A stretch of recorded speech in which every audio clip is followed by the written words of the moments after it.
Kahit red card o kaya red solo, kahit alin sa dalawa, pares naman may presyo yan. Basta mabuhay.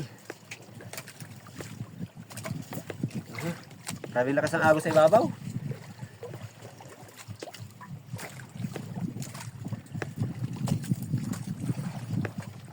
Red card.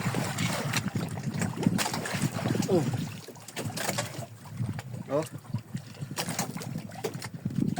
Lumalo.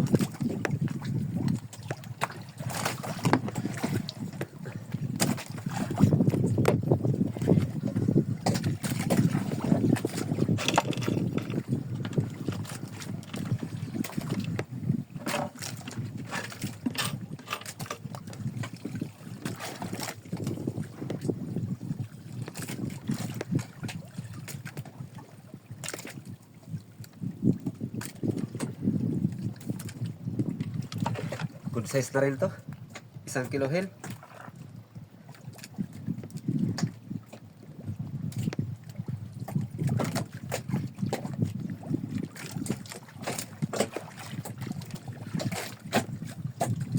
Hipon yung kinain niya mga buso. Pail ko ito, tulingan.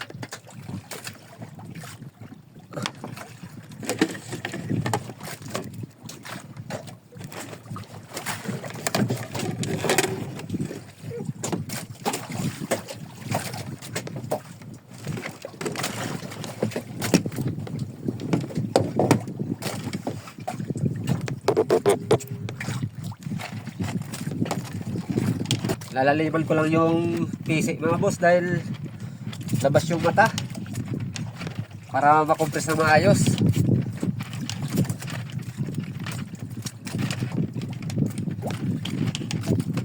Ang problema sa anuran may mababaw eh. Baka sumabit sa bato yung PVC natin sa ilalim. Imumonitor ko na lang habang nakaanod.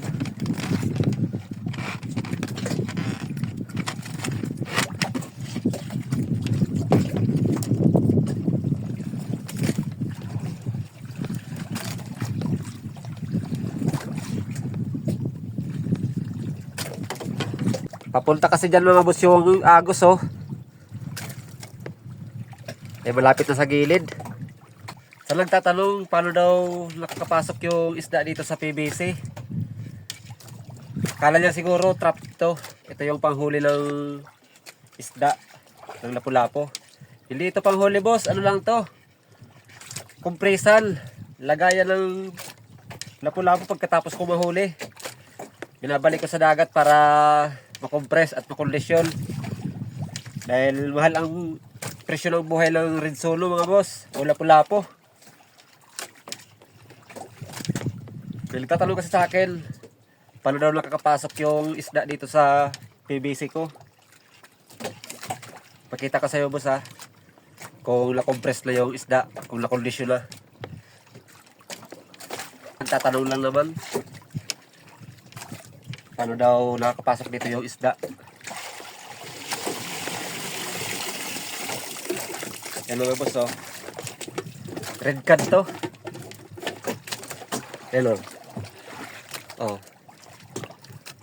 Kinukompress yan, binabalik yan sa ilalim para mabuhay.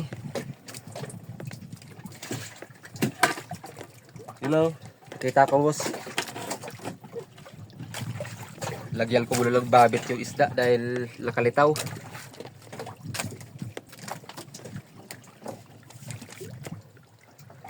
Ayan mga boss oh, buhay na. Hello. Oh.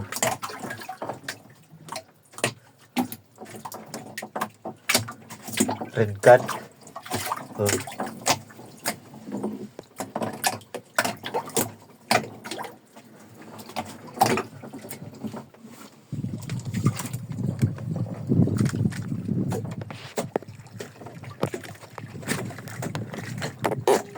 Okay na boss, sana nabigyan ko ng solusyon yung tanong mo sa akin.